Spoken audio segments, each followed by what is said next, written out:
Now tuned into the greatest.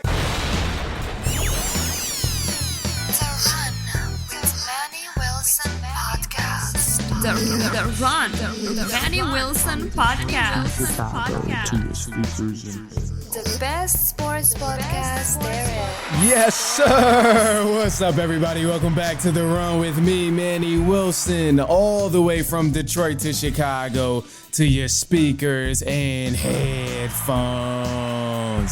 I appreciate you tuning in to the first interactive sports podcast, a community that makes sure your voice is heard. So if you hear something you agree with, you disagree with, you like, or you dislike, go ahead, shoot us a call, 219-413-9405. And of course, we will play your take back on our next episode. And shout out to SeatGeek for sponsoring this episode. Get $20 off your first ticket purchase when you use the promo code The Run Podcast. And this code can only be applied for first-time users on the mobile app or website. So I don't know about you, but baseball season is still going strong. So I'm going to go ahead and create me an account and then use that promo code. Get my $20 off. You might as well do it too. Anyway, look, man, we got some good stuff in this episode. But the first things first here is the Sacramento Kings. They done brought D-Rose home. Or Debo. They done brought Debo home. I got too hyped thinking about the songs. But anyway, DeMar DeRozan and the Sacramento Kings have agreed on a sign and trade deal that landed DeMar DeRozan in Sacramento for 3 years for $74 million. Now, this was a 3-team trade. So the Spurs, they received Harrison Barnes, and the Chicago Bulls received Chris Dart, 2 second-round picks, and cash compensation in exchange for DeMar DeRozan. So it's kind of crazy how all of this stuff lined up. But of course, right off the back, I'm thinking the Kings, they become immediate competitors. We already know they won this trade by landing DeMar DeRozan. They add another threat on the outside, but they already have a lot of talent over there in Sacramento. But adding DeMar DeRozan, that's going to be the catalyst that really take them to the next level of a deep playoff run.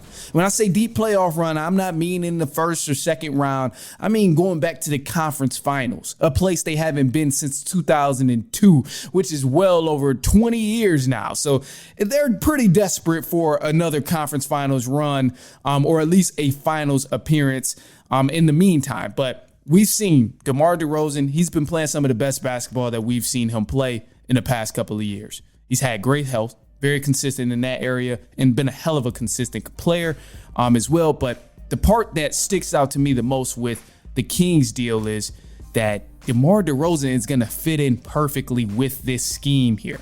Because this is the guy you're bringing in. He can play off the ball, and I would love to see Debo play off the ball, coming off screens, and working out in the mid-range game with those guys, De'Aaron Fox and Sabonis, being the distributors they are. I feel like it will really help them out. We already know they got a lot of shooters over there in Sacramento. Kevin Huerter, Keegan Murray, Malik Monk coming off the bench. De'Aaron Fox has been shooting the ball like crazy as well over there. So you got a lot of guys to spread the floor and help DeMar DeRozan. Now, and the key piece, which is really, really going to help the Kings, is in the clutch moments of the game, you have another player who can create his own shot. He can score at will, and he has no problem scoring in the clutch, as we've seen over the past few years, and he has no problem putting the ball in the hoop any way he needs to, whether it's from mid-range or the three-point game.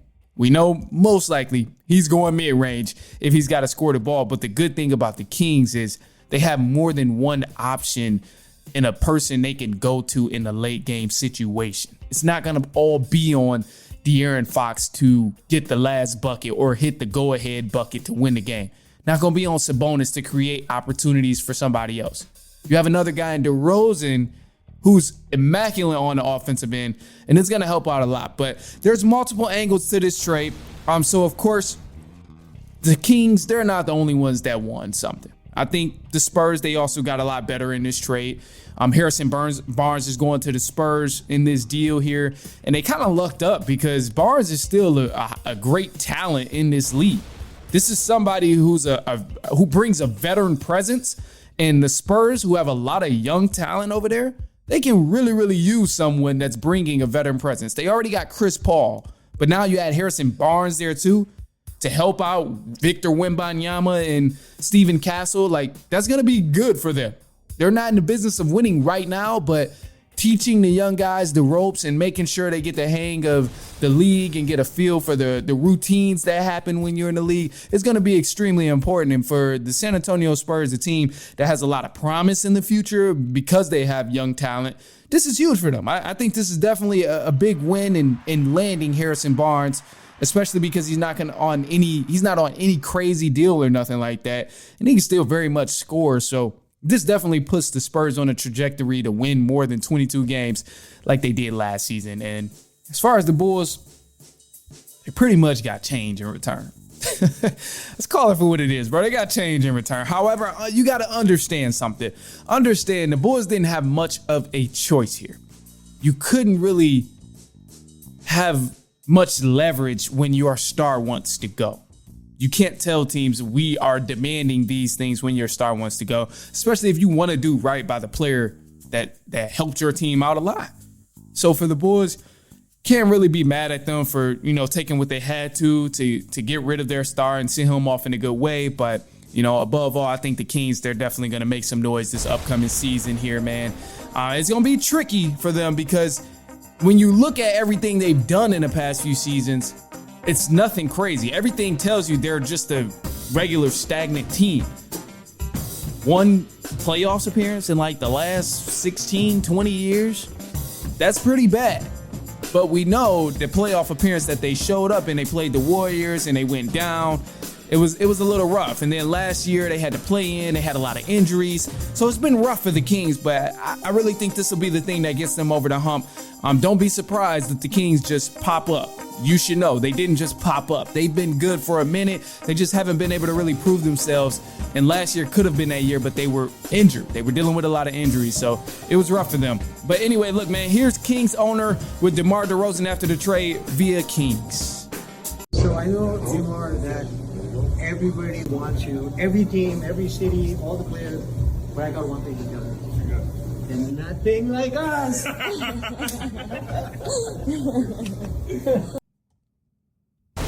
All right, and I got a quick side note here too, man, because let's shift gears just a little bit over to the FIFA Copa America and the Euros that's going on right now. First of all, anybody who's comparing the two soccer tournaments between Copa America and the Euros, just understand that we are watching great soccer right now, bro. This is great play from both leagues in both tournaments that's going on. So just embrace it. Above all, man, Copa America, I think it's going to be Argentina and Colombia in the final that play each other because Colombia, they've been on a tear. Argentina obviously had a lot of the hype coming into the Copa America tournament. And, we still expect Messi to do Messi type of things. So in that area with Copa, I say Argentina versus Colombia coming up is what we can expect. But the Euros has been the thing that had my focus for a lot of the games lately. And, it's some teams out here, they're kind of fraudulent, bro. Let's call it for what it is. But I'm seeing some fraudulent teams out here. Spain versus France is about to be a hell of a matchup. France, they're the fraudulent team here. They haven't scored a goal in over 4 games. Each game they've won has been from PKs. How can you claim to be one of the best in the tournament and you have not scored goals? You're beating teams by barely anything at all. Everything is coming down to the wire. You got a lot of talent there, but you're just not living up to the expectations. We know what Mbappe can do. We know what all the other guys can do on that team, but are they doing that? Are they living up to the hype? No. And you keep playing game after game like this, where it's coming down to the wire, going into the extra time and going into the PKs, like it gets mentally exhausting. So a team like Spain that has been on a tear lately and they've been kicking butt left and right, been scoring goals left and right. I think they're about to go out here and they're about to give France a belt to ass whooping. I think it's going to happen, man. I mean, looking at Spain, and what they've done, they've scored 2 or more goals ever since the first round of the Euros. And they have one of the longest winning streak in the Euros right now. So you can't help but to notice what they've been doing. They've been playing with tremendous pace all along.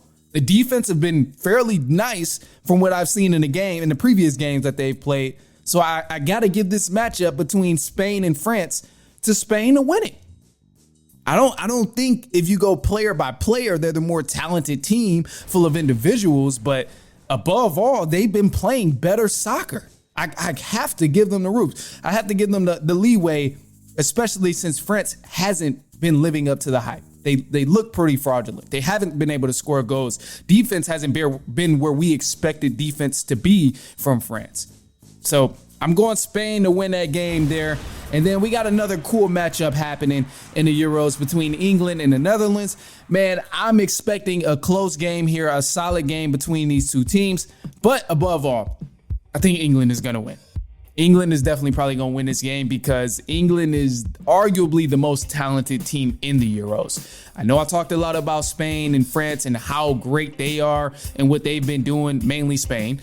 But individually, I think England has the upper hand against anybody in the Euros right now. Harry Kane, Saka, Bellingham. Did y'all see what happened in the previous game against Switzerland with all the PKs? 5 for 5?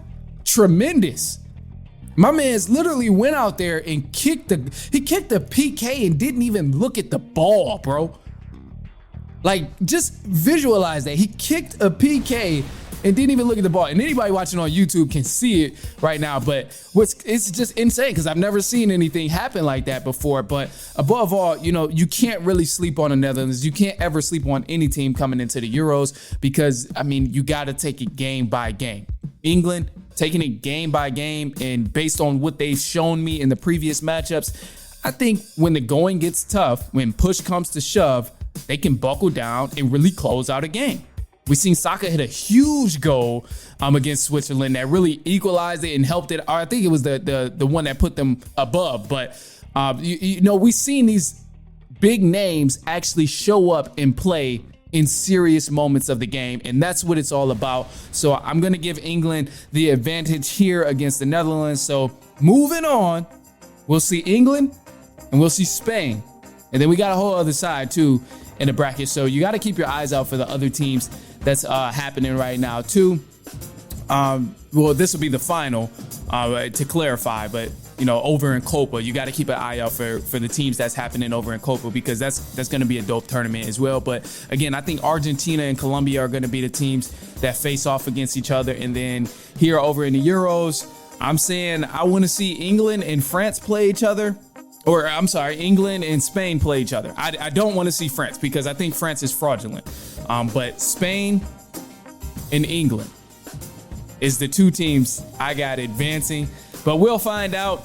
Spain and France, they play tomorrow, and then Wednesday we'll see England and the Netherlands play it off. But look, we got some news coming up in just a second, and hey, if you heard anything you want to chime in on, go ahead, shoot us a quick take, 219-413-9405, and of course, we will play your take back on our next episode. That can be anything, just a quick comment, even if you have a question, whatever it is, man, go ahead, shoot us a call. But look, we're going to take a quick break and then we're going to run back with some news for the run. We'll be right back. It's halftime.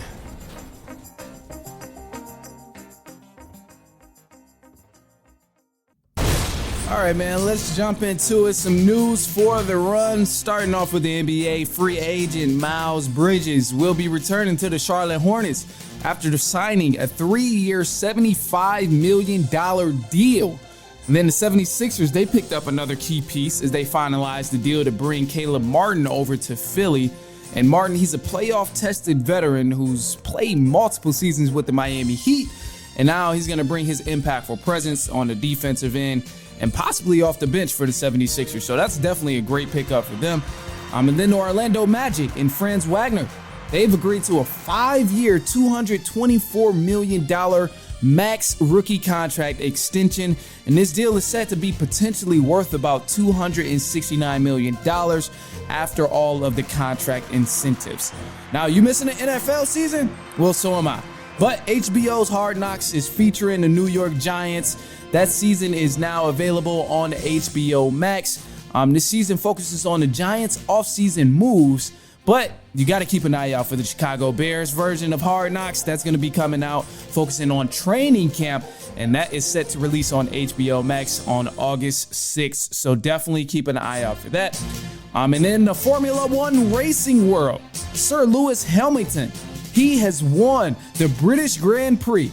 And Lewis Hamilton, he broke the record for the most wins in a single circuit previously held by the great Michael Schumacher. Anytime you take down a Schumacher record, that's a tremendous accomplishment. But Lewis Hamilton, he's been one of the most winningest Formula One racers in the world. He's also has the most Formula One wins. He has the most podiums in Formula One racing as well. So the list goes on and on about the achievements that he's captured in the racing world. We know soon next season he's going to be racing for Ferrari instead of the Mercedes. So we'll see, man. But definitely great things happening there, and he's establishing history in the Formula One racing world. So kudos to him.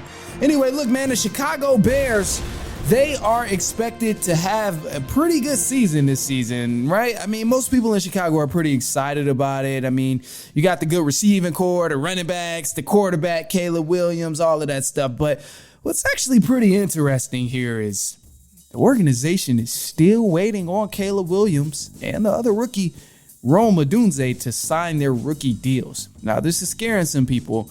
And people are kind of spiraling out of control because it's like, oh, what's going to happen if they don't sign the rookie deal? Typically, the contracts and all of that stuff is already done going into training camp, but it's right around the corner. And, one can only suspect that this is happening because of the details in the contract. Now, we've seen this happen too last year. Bryce Young of the Carolina Panthers, he did the same thing. He waited until like a couple days before training camp, and eventually he did sign it. But the thing that it seems to be where guys are trying to avoid is the possibility of losing contract guarantees. Now, this isn't touched on a lot in the sports world, whatever, but it's pretty interesting to me because depending on the contract, your on-field penalties and suspensions can like wipe away some of the guarantees you have in incentives and cash guarantees as well. So it seems to be the issue that Caleb Williams and Rome Odunze are trying to figure out before they actually sign these deals. And it seems like they're getting a lot smarter, like rookies in general, of trying to make sure things are intact for them. Because obviously, things happen on the field, things happen off the field. And the most important thing for anyone who's just going into the NFL, you want to make sure you secure your bag. And I'm not mad at it. So anybody out there watching or anybody listening and reading all these crazy headlines about, oh, Caleb Williams still hasn't signed his deal, bro, it's okay. This has happened before. The Bears are going to be just fine. Don't worry about it. I promise you they'll be good. As long as they keep building around Caleb Williams, they're going to be fine, man, because we know they got the pieces. They got the hell of a receiving core and hell of an offensive weapon right now. DeAndre Swift, Keenan Allen, Rome Odunze, once he signs the contract, DJ Moore, Cole Kmet. They got so many pieces on there, and even now they're still trying to add pieces with the Bears. Latest of the rumor was the possibility of landing the left tackle David Bakati, I got to figure his name out. But the left tackle, he's a former All-Pro, played for Green Bay Packers. I mean, he was a solid pickup. I think he is going to be a solid pickup because they haven't signed him yet. But however, if the Bears can get this guy for the right price, this will be beautiful because I mean, we know what he's done. He's been solid every time he's played with the Packers coming into each season. The only thing that does concern me is you don't want to overpay a guy who's had big time injuries like this. The man has went through several knee surgeries throughout his career, and if you overpay him, it could come back to haunt you. He's 32 years old. The NFL lifespan is not that much longer. It's not that long, especially when you're in any other position outside of quarterback. But you got to be careful here. And for the Bears, you don't want to pay this man a crazy amount for him to be injured all year. So the deal that I would go with, or the route I would try to sway him in, is let's put some good contract incentives in there. Put some good guarantees together as long as he can hold up his side of the deal. If he can say, give us 14 games, then cool. That's another incentive of giving him this much money in addition to what his contract said. That unlocks a new tier of money in his contract. If he takes the Bears to the playoffs, give him another incentive. Like you got to really stack him up. And I think it's different ways to get him outside of, just trying to pay him outright of guaranteed money, but that's also the tough part is a lot of guys want that guaranteed money. That's why we see the thing with Justin Fields, or not Justin Fields. That's why we see the thing with Caleb Williams. That's why we see the thing with Rome Odunze right now and trying to secure the money, because at the end of the day, that's what it comes down to. So I think the Bears could get it done. If they can get that done, bring in another left tackle, it would be huge for the Bears, especially adding some extra protection there for Caleb Williams. But above all, man, the Bears, they got a shot to make some noise, bro. They got a good shot. I think it's going to be tough because NFC North is obviously becoming one of the best conferences in the NFL, or the best divisions in the NFL, with the Lions there, the Packers there. Not much about the Vikings, but those two teams, the Lions and Packers, were playoff teams last year, and they did pretty good in the playoffs, so can't count them out. But Bears, they got a lot of work to do. And I personally won't be swayed until I see what goes on in a training camp. Once I see the hard knocks and see what goes on in training camp, then I'll be like, all right, is this team really locked in, or are they just here for the entertainment? That's my concern right now. Anyway, look, man, that's all I got for y'all today. I'm going to leave y'all with this positive note here.